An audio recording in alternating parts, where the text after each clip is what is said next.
Welcome, I think we'll catch up with you. November 12th, I mean, because 2020, 6 p.m. Peoria County Board is now in session. I'd like to call the meeting to order. Welcome, everyone.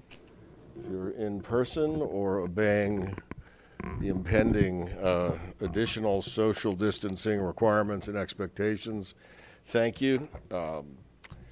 We are probably meeting tonight, I think, for the last time this year in person, given the advancing issues with just the positivity rate in our region and the capacity in our healthcare system. So, we're warned. Everyone, if you would please rise for a moment of silence, followed by the Pledge of Allegiance.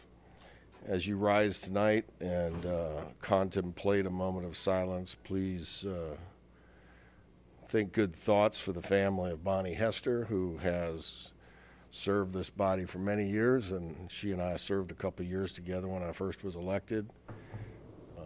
Tireless worker at the health department and a wonderful public servant as well, so please keep her in your thoughts. Thank you.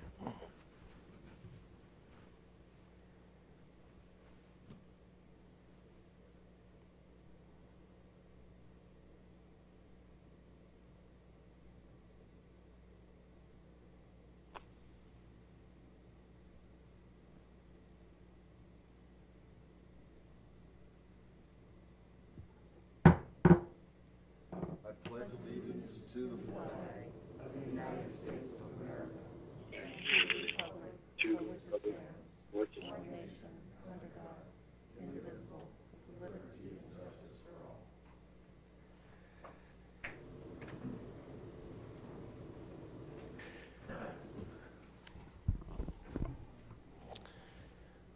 Thank you, everyone. I'm going to ditch the tie tonight and that formality because it's about 40 degrees warmer up here than it is in the back row. I was in the back row. It's special, so if you need to unbutton a little bit, feel free to. Madam Clerk. Roll call, please.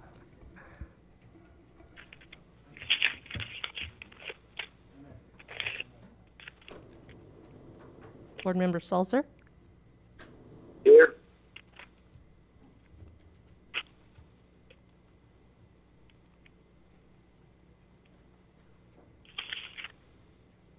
Board Member Allison?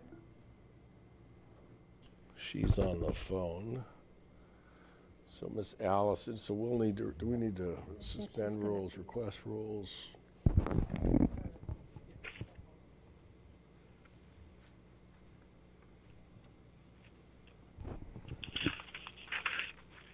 Present. Thank you, and I think what we're going to do is come back and retabulate the other two as soon as we get the suspension of rules adopted. Is that fair enough? Yeah.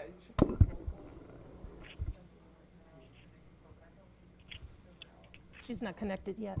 Okay, she's due up. All right, so could I then get a motion, please, to suspend the rules? Thank you, Madam Pastucha, Miss Pastucha, and Miss Bryant. You ready for that vote while I'm doing the clerk stuff? Okay, I'm sorry. Ms. Pastucha, and who second? Miss B, Okay. please vote on the rule suspension.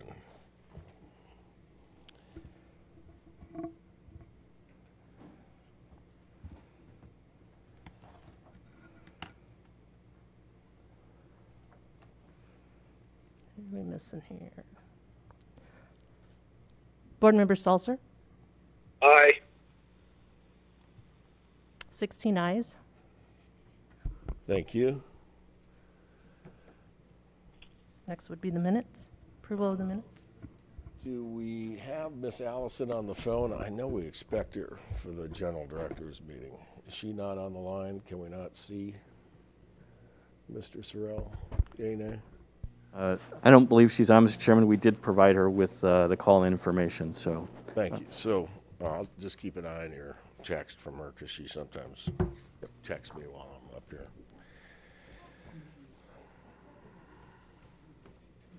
Okay, could I call upon Member Williams? Or approval of the minutes. Well, thank you. Motion to approve the minutes, please. Thank you, Dr. Blair. Thank you, Mr. Renault. Please vote.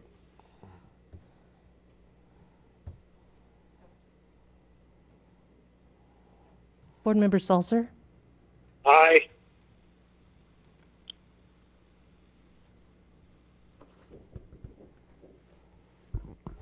Chairman Rand, we need your vote, please. Mr. Renault and Ms. Daly. 16 ayes. Proclamations and presentations. Thank you. If I could call on Member Williams from the Health Department Liaison, please. Is Miss Miss Relaford too? I'm sorry. Both. I need both of you. Is also Monica present, Director of Health? Okay, so come on up. I understand Dr. Trachtenberg may be available electronically, so if you'll come up to the podium and Health, this has been very important to her as well as you. Dr. Trachtenberg is retiring from his position on the Board of Health for almost 3 decades, I think. So would you like to read the proclamation?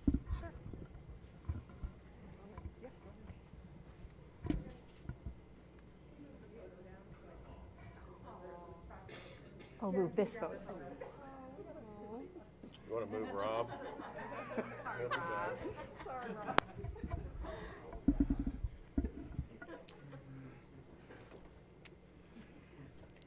Whereas the Peoria County Board and the Peoria City County Health Department wishes to thank Dr. David Trachtenberg for his dedication and longtime service to the Peoria County Board of Health. And whereas Dr. Trachtenberg first began his working with the Peoria City County Health Department in 1984 as their physician advisor for home health care, and he served in this capacity for 9 years. And whereas in 1993, Dr. Trachtenberg was appointed to the Board of Health, serving 2 years as secretary and 3 years as president during his 27-year tenure. And whereas Dr. Trachtenberg served as on the Computerized Immunization Task Force and the Depression Task Force during his time on the board. And whereas Dr. Trachtenberg currently is the medical director of the Unity Point Health Peoria Diabetes Center and the chief medical information officer for the Central Illinois Health Information Exchange. And whereas Dr. Trachtenberg has stepped up to many leadership roles over the course of his distinguished career, including most recently the Unity Point Methodist Proctor Leadership Group, Regional Quality and Clinical Integration Team, and Lead Physician Inpatient Diabetes Management Team. And whereas Dr. Trachtenberg has served our community in numerous ways throughout his medical career, including as medical director for multiple agencies, teaching in a variety of capacities, advocating and lending his expertise regarding electronic medical data, and contributing to numerous articles, reports, and books on a variety of topics. And whereas Peoria County is grateful and thankful to Dr. Trachtenberg chose to give of his time and talent to serve his community on the Board of Health. Now, therefore, I, Andrew A. Rand, Chairman of the Peoria County Board, on behalf of the County Board, do hereby recognize the significant contribution of Dr. David Trachtenberg, time, effort, and expertise through his service as a member of the Peoria County Board of Health since 1993, dated this 12th day of November, AD 2020.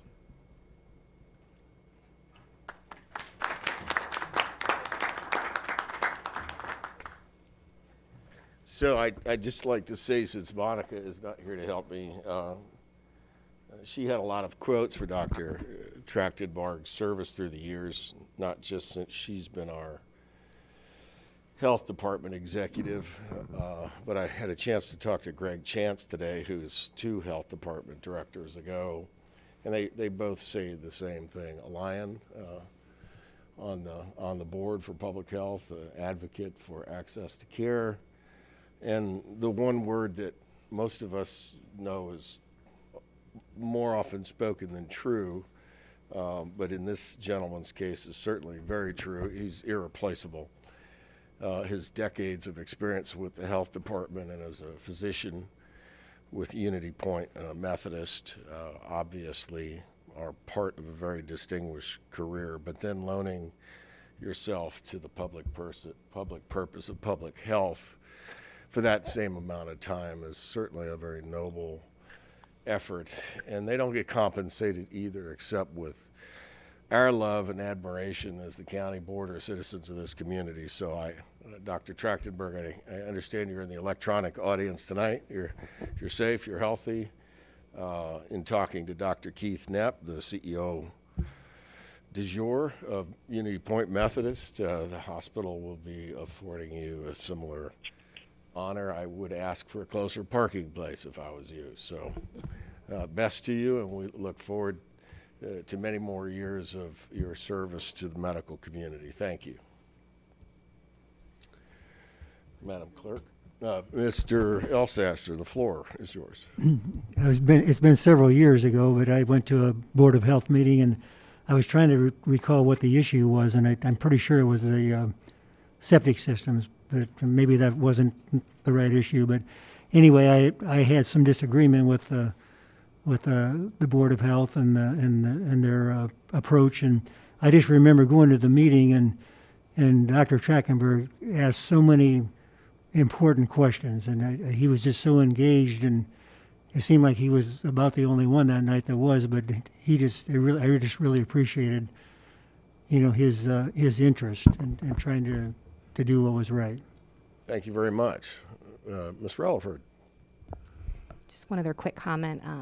The time that I'd served as the liaison for the past couple years, I also want to echo what Member Elsasser shared and the amount of knowledge that he had on the board, and just being able to learn so much from him over these past couple years with the questions he asked, with the historical information he had, and the input that he gave, I think, was really invaluable, and he will be greatly missed. Thank you, Ms. Relaford. Hope you folks heard that, the Trachtenberg family home tonight, and we hope to see you somewhere soon. Next, I'd like to call up the poster boy for tonight, Mr. Renaud, if you'd join me at the podium. A proclamation recognizing County Board Member Robert Renaud on being named the 2020 Illinois State Police Forensic Scientist of the Year.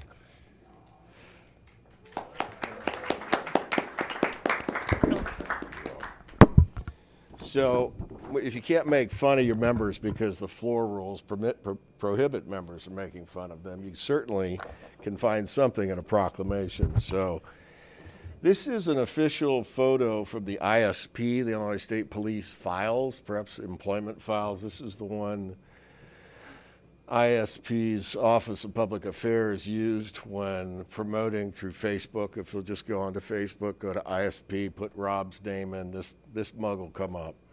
Apparently it's 8 pounds more than he wants to show you.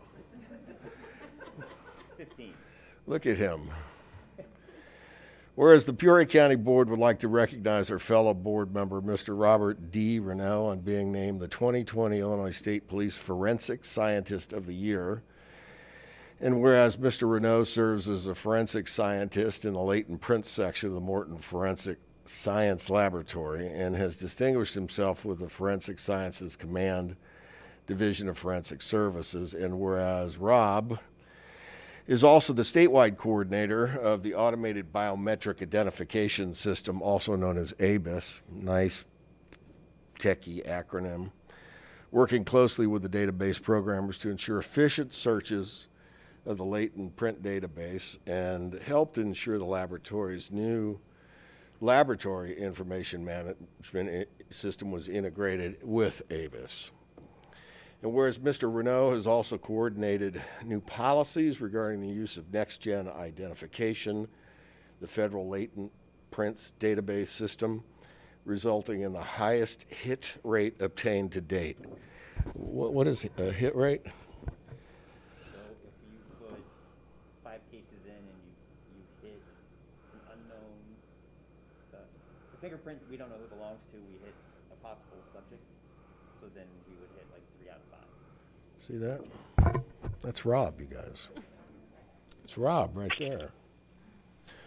And whereas Mr. Renaud has also been recognized by the Federal Bureau of Investigation, here's my next it up, as an expert in his field, and in 2019 served on a national task force that provided assessments of latent fingerprints, facial recognition, and electronic biometric transmission matters.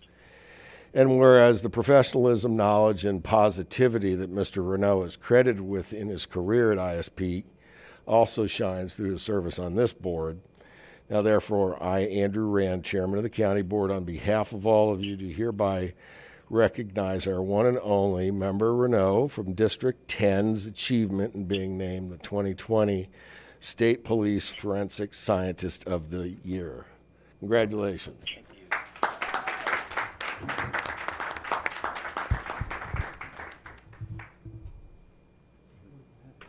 Joined. Thank you, Chairman Rand.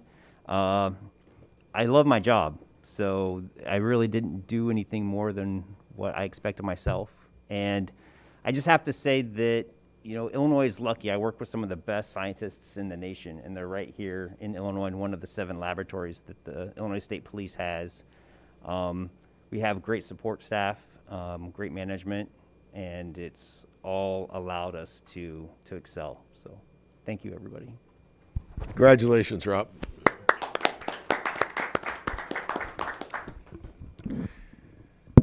And Scott says you can't keep the poster because it was paid for by him. So you'll have to reimburse him. Thank you, Madam Clerk. A proclamation recognizing November 28, 2020 as Small Business Saturday. Who is our beneficiary? Who will be receiving this, Mr. Sorrell? Okay, do we want to? Sure, I can come up. All right, thank you. Board Member Allison, did you join the line? Board Member Allison? Yes, I'm here. I'm having a hard time hearing, but I'm here. Okay. Is it okay? Y'all okay with her being in? Okay. You're in. Thank you. That was real formal, wasn't All right. Scott, why don't you read this proclamation and I'll accept it from you. Okay, All right? we can do that. All right. Whereas Peoria County celebrates our local small businesses and the contributions they make to our local economy and community. And whereas, according to the United States Small Business Administration, there are 30.7 million small businesses in the United States, representing 99.7% of all firms with paid employees in the United States, and are responsible for 64.9% of net new jobs created from 2000 to 2018. And whereas small businesses across the nation have been greatly impacted by COVID-19 mitigation tactics, and with 62% reporting that they need to see consumer spending return in order to stay in business. And whereas U.S. consumers recognize that small businesses have been negatively impacted from COVID-19, and 3/4 of U.S. consumers are currently looking for ways to shop small and support their neighbors. And whereas the vast majority of consumers who shopped on Small Business Saturday agree that shopping at small, independently owned businesses supports their commitment to making purchases that have a positive social, economic, and environmental impact. And whereas Small Business Saturday and our local Shop Small effort, Shop Local 365, encourages shoppers to shop or eat at small, independently owned businesses all year long, not just during the holiday season. And whereas Peoria County supports our local businesses that create jobs, boost our local economy, and preserve our neighborhoods. And whereas advocacy groups as well as public and private organizations across the country have endorsed the Saturday after Thanksgiving as Small Business Saturday. Now, therefore, I, Andrew A. Rand, Chairman of the Peoria County Board, do hereby proclaim Saturday, November 28th, 2020, as Small Business Saturday, dated this 12th day of November, 2020, signed Andrew A. Rand, Peoria County Board Chairman, Rachel Parker, Peoria County Clerk.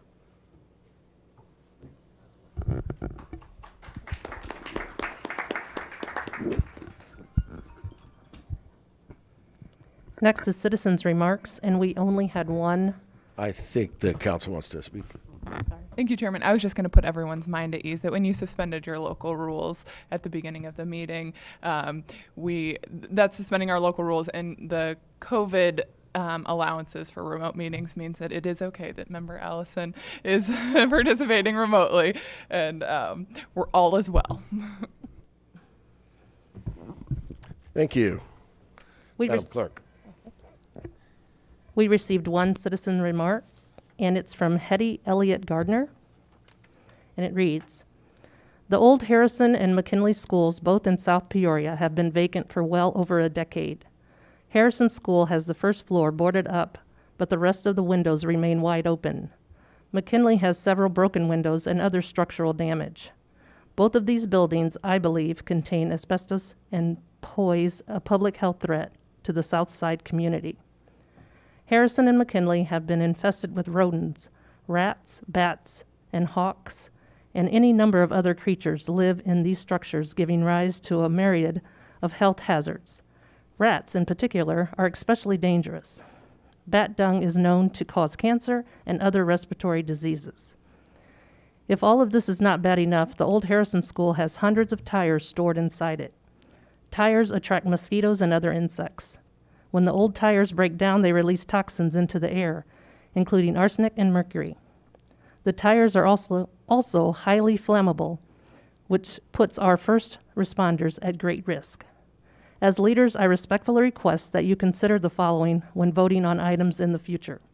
Number 1, have a change in policy that states that commercial property cannot be sold to private people who do not have the financial means or ability to maintain or demolish the structure.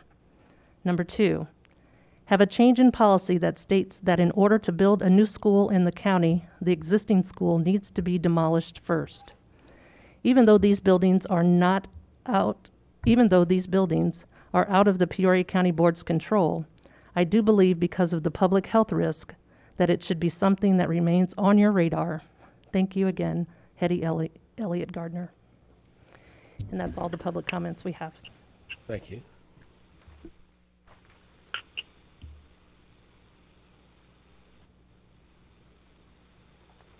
Next would be the consent agenda. Thank you. I'll get a motion to approve the consent agenda. Thank you, Ms. Daly, and thank you, Ms. Pastusha. Mr. Sorrell, you had a comment up front here on 4 and 11, I think. I'm sure Member Pastusha is going to pull 4 and 11 off, and once that's done and the rest of the agenda has been voted on, Mr. Chairman, I'm happy to speak to those. Okay. Ms. Pastusha, recognized. I'd like to make a motion to pull C4 and C11 and send them back to committee. Okey-doke, thank you. Anyone else? Mr. Fennel, then Mr. Rosenbaum. Okay, so we'll do them all that go through, and then we'll come back to that one. Thank you. Mr. Rosenbaum? Yes, I see that I'm for the Tri-County Regional, voting that on. Does that mean I can or cannot vote for the appointments, or do I need to abstain? Which item? The appointments? Appointments, yes. You can vote on one side of the issue, so you would not have voted on that from Tri-County. You would only be voting on appointments from here to there, so you're able to vote. Can't vote on both sides on the same subject, so we're sending them over, and you're just agreeing to it. Scott's nodding his head like I finally got one correct. I see Alan Mayer over there somewhere. You can vote on your own appointments. You have many times in the past. Okay, so anything else to pull for further discussion? So far what we have is 4 and 11. All right, so please vote on all items except item 4 and item 11. Board Member Allison, Aye. Board Member Salzer, Aye. 17 ayes. Thank you. Then can I get a motion on C4 and C11 to send it back to committee for more work? Okay. The second, was it Mr. Fennell? Okay, somebody need to color this for us? Thank you, Scott. Happy to, Mr. Chairman. So C4 is the intergovernmental agreement with the state of Illinois for the space that we own at One Technology Plaza. Currently, the Illinois Department of Human Services leases that space for us. This intergovernmental agreement is for a new lease because the prior lease has expired. The terms are for an initial 5 years with one extension of an additional 5 years, so for a maximum of 10. C11 is a bid award for carpet and painting. The tenant has requested a fresh coat of paint and new carpet, which is perfectly reasonable. We have incorporated into the lease terms in the intergovernmental agreement an amortization that will reimburse us for those improvements to the space, plus some interest. The reason why we're asking you to send it back to committee tonight is there was a provision from the state where the carpet that is being removed is required to be recycled. We were hopeful to try and get that waived, but we were not successful in getting that waived. So therefore, we've got to make some language changes in the intergovernmental agreement to address that. And then we also have to go back and talk to the carpet vendor and ensure that they will make sure that they're going to be doing that. There is an added cost associated with that, and we'll be passing that cost on to the state as our tenant. So pretty simple, straightforward change that we need to make. It'll come to Mr. Salzer's committee here in the first week of December for your regular business meeting on December 10th. Happy to answer any questions. Thank you, Mr. Sorrell. Questions, Mr. Dillon? Scott, so does that, in our last meeting, there was talk of time frames to meet this lease, that the work had to be done by certain times. Is that in jeopardy, or? We've talked with both the recommended low bid for the carpet and the paint, and we're still okay in terms of the time frame. No, I know not the time frame on the bid numbers, but the time frame, the state had a time frame that this had to be done by, I thought.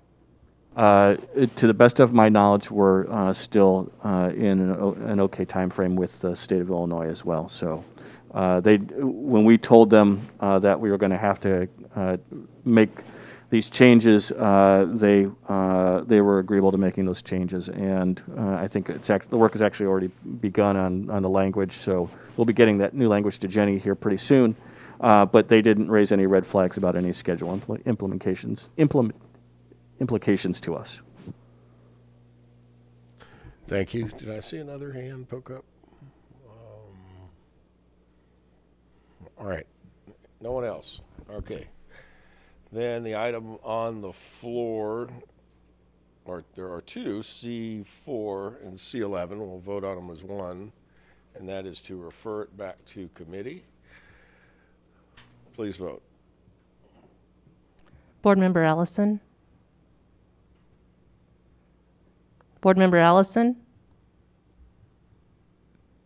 Board Member Salzer? Aye.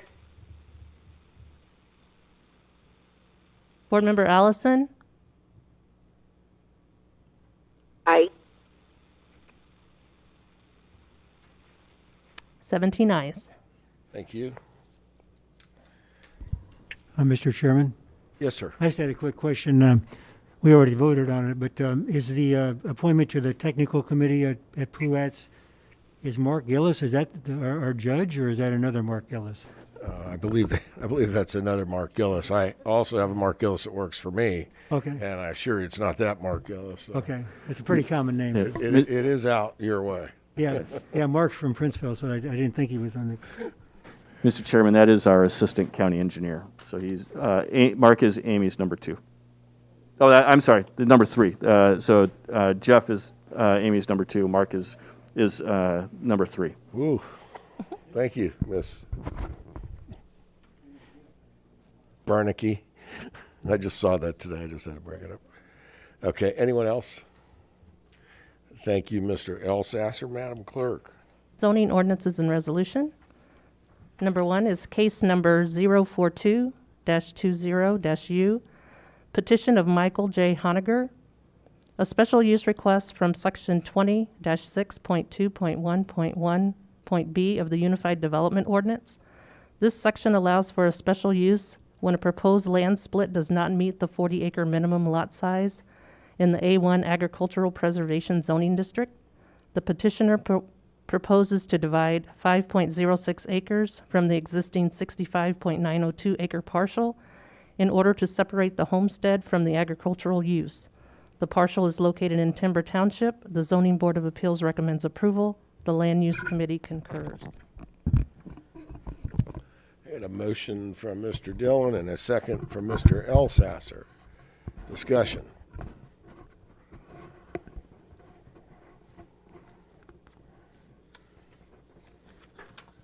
No discussion. One more time. Seeing none, please vote. Board Member Allison? Aye. Board Member Sulzer? Aye. 17 ayes. Thank you. Number 2 is a resolution, items number 58, 60, 66 through 68, 71, 75, 92, 96, 98 through 103, 105 through 108, 110 through 112, 114, 116 through 117, 119, 122, 124 through 128, 130, 132, 134 through 137, 139, 141, 142, 148, 151, 153, 155 through 156 conveyances. From your Ways and Means Committee, recommending that the County Board Chairman be authorized and directed to execute deed of said property to the highest bidder and be authorized to cancel the appropriate certificates of purchase. This resolution shall be effective 90 days from October 8th, 2020, and in any transaction between the parties involved not occurring within this period shall be null and void. This was deferred from the October 8th, 2020 County Board meeting. Thank you. Motion to approve, Mr. Ricker. Second from Ms. Duncan. Hello, Ms. Duncan. Mr. Ricker, did you want to speak? Thank you, sir. Thank you. This is one that in last month's meeting, we asked to have some time to review these property transactions as a trustee sale. So there was an action in last board meeting to pull these out so we could review. We've done a review. We've met with the city of Peoria, which is the municipality that asked for a little bit of time to review these properties. So we did meet with the city. We did go through a review and had a agreeable decision to put these back out and let them sell as the process put in place does. So that's what we're bringing tonight to the board, is to go ahead and process these as the process puts in place for a trustee sale. There will be some additional follow-up between the Ways and Means Committee and the Executive Committee as necessary to review the current process to see if there's anything that we need to change or anything possible to improve how tax sale and trustee sales are occurring. That will be done at a later committee meeting, probably not this month because of budget, so it'll be in a future month out. We will review those processes with those respective committees. Anyone have any questions? I'd be more than willing to take those. Thank you, Mr. Ricker. Ms. Basticia? I just want to make sure I'm understanding. So you pulled them from approval last meeting, and then they are not going to be sold to the original bidder. They're going to go out up for auction again? No, so they will be sold to the original bidder who bid and had the high bid for the property, so they will transact as original. The only reason they were pulled was so we could have some time with the city to address the concerns that they brought forward prior to the October board meeting. So we have met. They will continue and will be transacted as planned to the original high bidder. So thanks for allowing the clarification. Everyone get that? So we pulled them, now they're back on. Mr. Ricker is recommending they go through as they could have last month. Mr. Elsasser. Well, I'm relieved to hear that news because when I was attending the meeting over the phone, I felt like it almost compromised our integrity in the process because, you know, when you come in and bid on these tax sales and you're the best or the highest bidder or the most qualified bid, you think it would go through. But the law did state, I believe, that you do have 30 days or is it 90 days? I'm not sure to review them. So I'm relieved that you've come to this outcome. Thank you. Anyone else? Seeing no one else, please vote. Thank you, Mr. Ricker. Board Member Ellison, Aye. Board Member Sulzer, Aye. 17 ayes. Item number 3, a resolution from the County Administrator and your Ways and Means Committee Chairman recommending approval of an appropriation of a grant award from the Center for Tech and Civic Life in the amount of $109,544 for the funding of safe and secure elections. Mr. Ricker on the motion to approve, and a second from, I'm seeing it back there in the back from Ms. Sharon K. Williams, Ms. Member Williams. Gretchen, could you pan just a little bit to your right so I can make sure that Renault's picture is going out over Facebook? You've cut it out. Just pan to the right a little bit. Okie doke, you're not panning. I get it. There it is. There it is. Thank you. Got it. Thank you. Any questions on the item on the floor? Mr. Ricker. I'd just like to have an opportunity to ask, if I can, Mr. Bride, I think he is here, maybe just to make some comments with respect to this grant.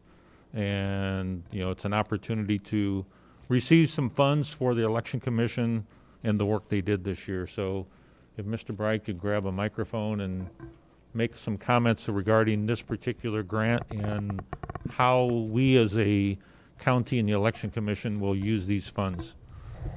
Welcome back, Tom. Thank you. This grant came pretty late. It was late September. It's the Center for Tech and Civic Life. That's Mark Zuckerberg, in case you didn't. It's not really clear. It took a little bit to get that out. The nice thing about this grant is we're dealing with about 3 different grants to deal with this election. One of them is CARES Act grant, and another one is strictly for postage. Those have some, I wouldn't say limits on them, but they're specifically for this election. This grant is specifically for this election, but it's pretty much a grant that says you can spend this on whatever you need to spend this on.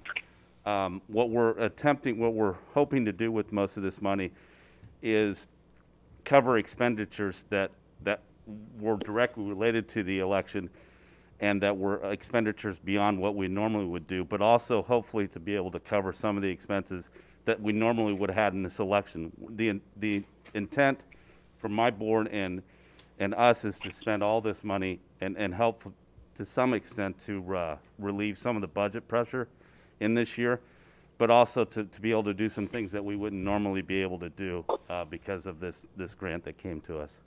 Once again, it's the reporting on this. I got this grant and I filled out an online application that was slightly less than signing up for iTunes. And the next day I got back a reward, the grant award. I was expecting $5,000 to $10,000. I kind of fell out of my seat when it was $109,000. It was nice to get. That doesn't typically happen, but so it's in some ways it's found money. And the reporting requirements are just simply tell us how you spent it, and here's a press release to tell people else how you spent it. So this is, to some extent, I think, a PR move on their behalf, but it's a bonus for us. Okay, does anybody have any questions for Tom?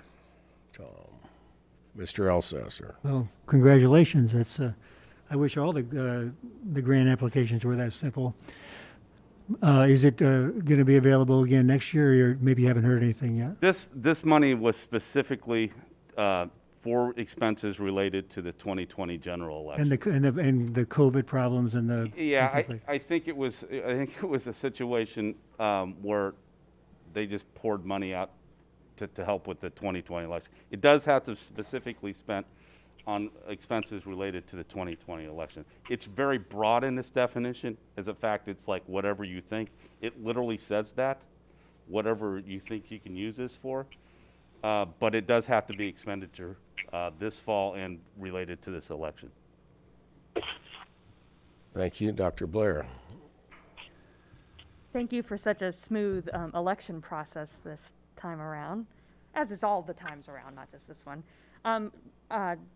Do you know how you've spent this money or plan to spend this money? We're still trying to figure out exactly what expenditures are going to go. We're working, like I said, we're dealing with 3 different grants. One of them, the postage grant, is very specific. That's literally all it can be spent on.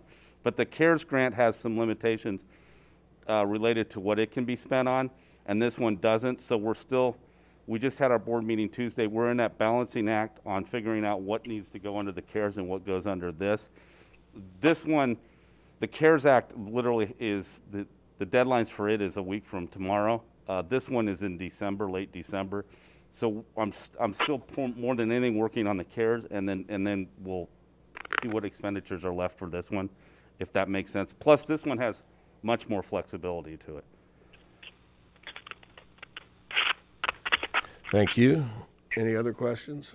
Mr. Dillon? I just want to, and I don't get a chance to see Tom at enough meetings, but kudos to you and your team. I know this wasn't the easiest of years, but I don't think it gets enough credit, and not to downsize or talk bad about any other areas, but I think it shows with a professional election department. I mean, your professionalism stands out, and that we've always been, when election results are in, there's no questions, it's done on time. So to you and your team, I know it starts at top, but thank you.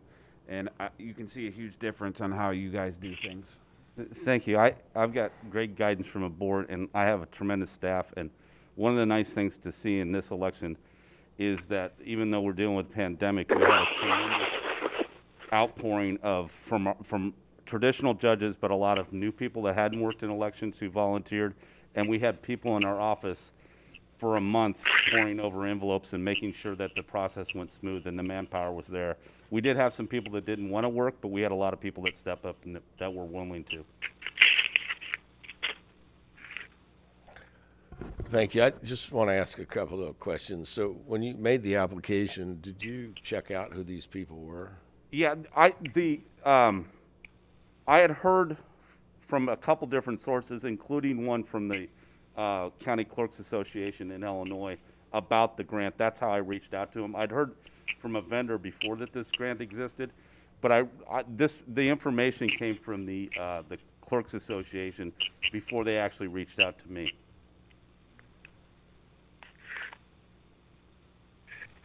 So the Center for Tech and Civil Life, and I'm just doing a quick look on it, is a nonprofit that's funded by Google, Facebook, a bunch of pro-democracy, pro-vote groups that I don't really know anything about. Has a board of directors that have comprehensive resumes, and I'm just looking at this real time because I just want to make sure that we're accepting money from an organization that doesn't have any expectations of us. And so in the application, when we receive that grant, how do we know that this wall of, and these people may be saints, but I'm asking this question because our lawyers should ask it. How do we know, how will we know that these are all do-gooders and doing it right? And you can't answer that. Don't even try to answer it, Tom. Okay, we have a professor right here. You don't know enough about who they are. So I really encourage us to just really consider, grant comes in from somewhere, it's got people's name on it like Facebook and Google. I don't know what you think about those folks. I know what a lot of people think about them, plus a whole bunch of other nonprofits that are purpose-driven organizations. I mean, what's their EEO policy? What's their diversity policy? What's their policy on conflicts of interest? I mean, it's a little weird for me as the chairman, just for someone to say, here's $109,000 when you're expecting $5 million. So let the members comment on that, because I honestly don't think you should. Mr. Ricker. Yeah, thank you for bringing that up, Chairman. I had some same concerns, and I reached out to Mr. Bride on what kind of data and information is this organization asking for? Are they asking for voter rolls, records, that type of data, which would put my red flag up big time. Mr. Bride assured me that they're not asking for any voting data, any people data. Mr. Bride, if you may, and I think he can answer this because I've asked him these questions about what information we provide. Now, that's part of your question.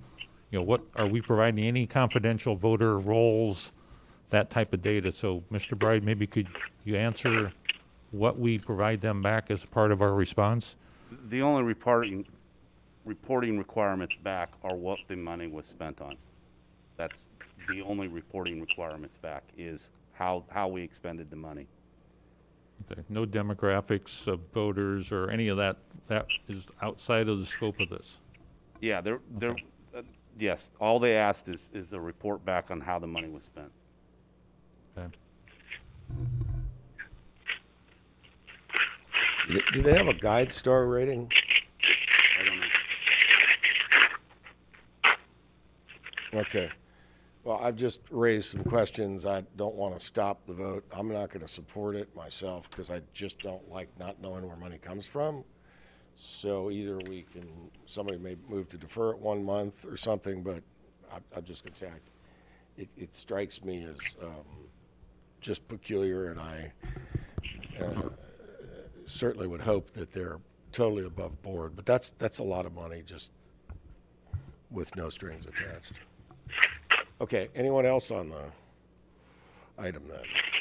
Mr. Elsesser? I guess I'm not worried about them coming back and asking us to, or expecting anything from us, but the thing that would concern me, and I would ask our legal counsel to make sure there's language in there so they cannot come back and say, oh, we want our money back. You know, that's my main concern. I don't have the document in front of me, but when I reviewed it, there were no strings attached, and it was, I think my only comment back was making sure that, because it has to be expended on the 2020 election, and we have been fortunate enough to receive funding from other sources, just making sure we would have enough expenses to use up the 109. Because otherwise, if you had to give some back, if you couldn't show that you had used all those expenses on the 2020 election. But we reviewed the grant agreement, and there were no strings attached to it. Thank you. Anyone else? All right, please vote. Board Member Allison? Aye. Board Member Sulzer? Aye. 15 ayes, 2 nays. Thank you.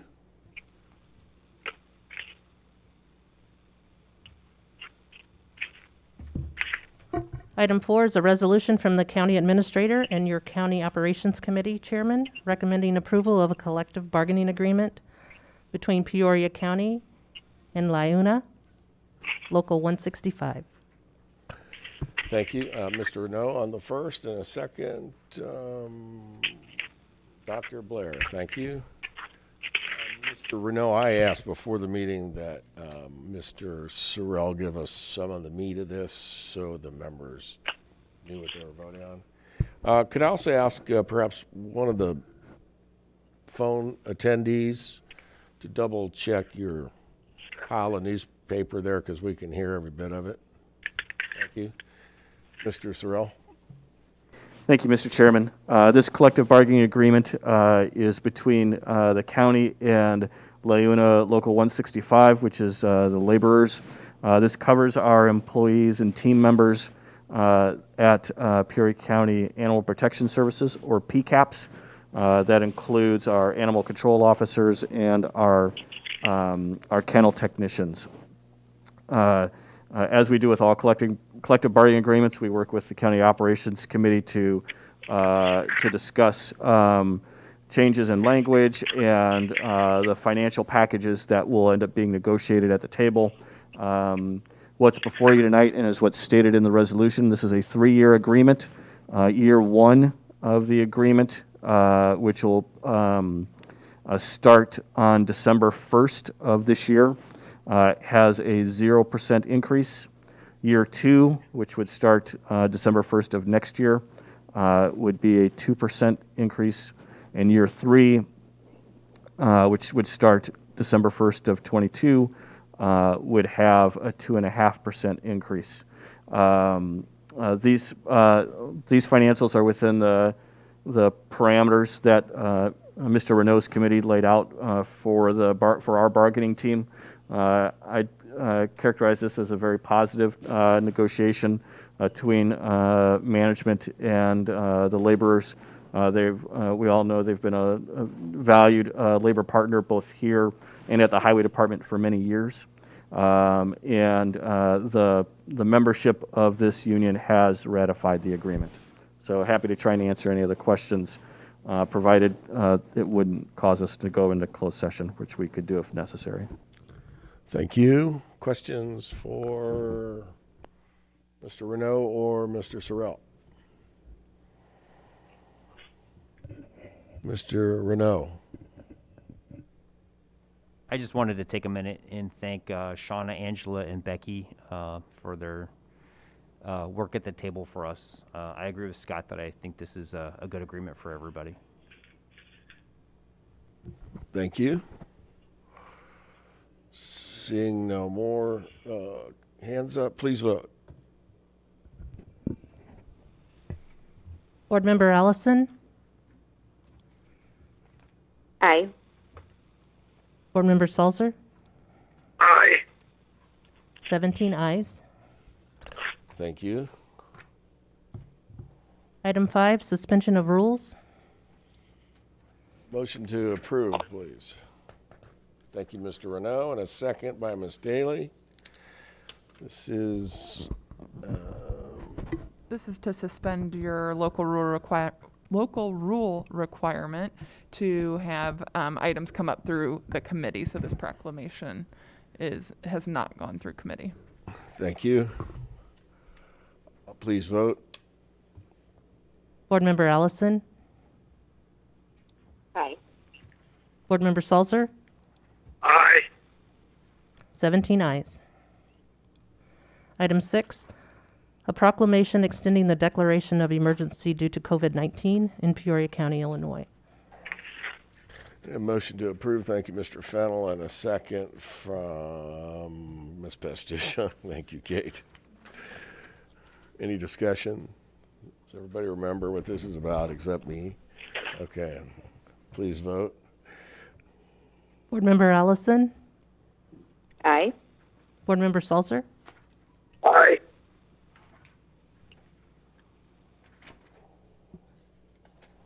Seventeen ayes. Miscellaneous and announcements. Mr. Sorrell. Thank you. Anyone else? It's December. Mr. Dillon. A couple different things, but for those of you who missed it, we had rules prior, which did last the whole hour. So we're hoping to have an email out to everybody to review the rules tomorrow, a separate attachment.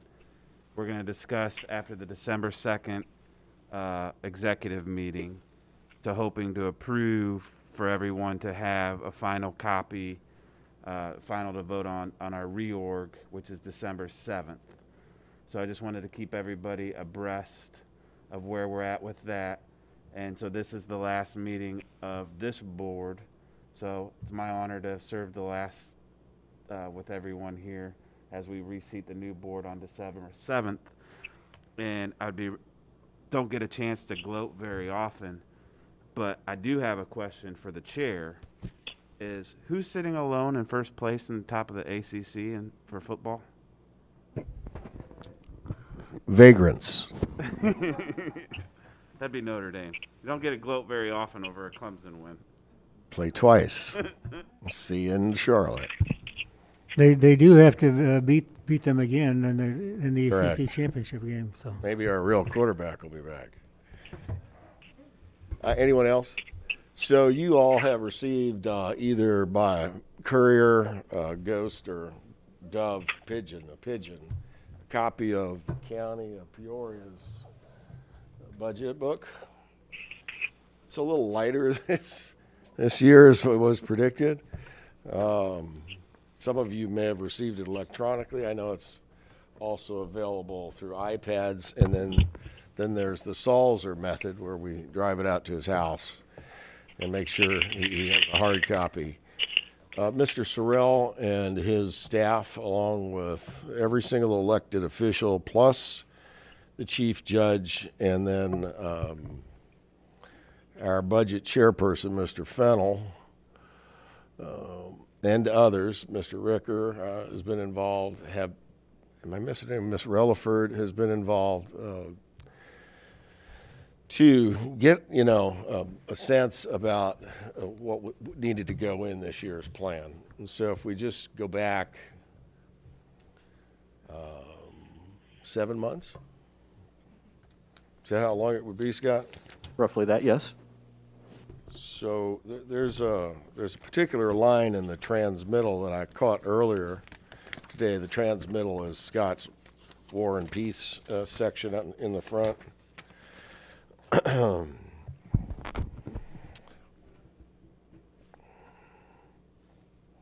It's got little VII on it. It's under the transmittal letter, top right. Across all funds, the 2021 revenues are recommended at $108,183,725 before interfund transfers.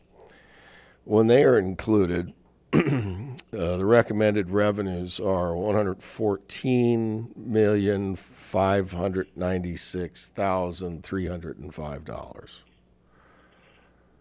Now, to most of you, that's just a lot of money. To a geek like me, Mr.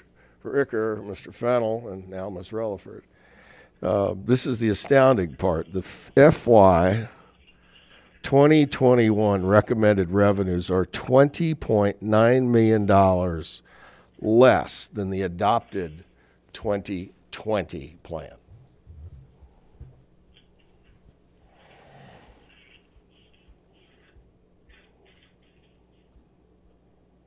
Just think about it. So again, to Mr. Sorrell, to the members who went to a lot of meetings, listened to points of view, and you can't have that position. That's why we had to, get with it back in April and May, and really take some difficult medicine. And listen, I don't think anybody's happy, but I think today I would say, and I'm going to call out the department here in a minute. We're budgeting $20 million less in top line for next year. So some of you smart ones ought to be saying, well, you're not going to overspend $114,596,000, are you? No, we're going to balance it. It's going to balance. We're going to even have a little left over. To Chief Judge Gilfillan, in particular, whom we have worked with for a couple of years now, and he's been chief judge a while. I want to extend our gratitude on behalf of all of you for opening the door, sitting down, taking his robe off, and talking to us like taxpayer representatives, and then putting his robe back on and being the chief judge and saying okay to our requests of him this year. And our requests of him this year in his departments, which are JDC, courts administration, probation, the courts themselves, and if you look in there, you know, it's the neutral site custody exchange. I mean, it's a litany of functions in the court system. They have given us, I think, the clearest signal in 10 or 12 years that they understand that we need to do business differently.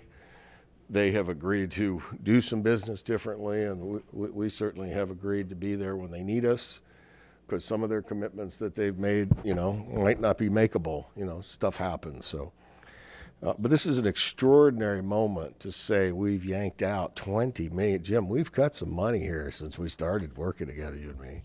That is a ton. But that's not because we wanted to. It was a matter of economics. It's a matter of a pandemic. It's a matter of the slowest recovery, hockey puck, hockey stick, V, check mark, whatever you want to call it. And there's some data tables in here that will reflect that for you, and particularly the unemployment we still see. This is an extraordinary accomplishment. I can't take credit for it. We share all of this, but to the people that come to the extra meetings, in particular our vice chairman, chairman of finance, budget, Jim, I want to tip my hat to you again for sticking to it. I appreciate you letting me get in there and, you know, do some of my stuff too. But Sorrel has given us an amazing business plan this year. And I just want to recognize you and your team. All of you have been part of it. We ain't past it yet, but read the whole thing. It's not really that difficult. I just want to say thank you to those folks and recognize the leadership of the courts, Judge Guilfoyle. We'd be adjourned. Thank you.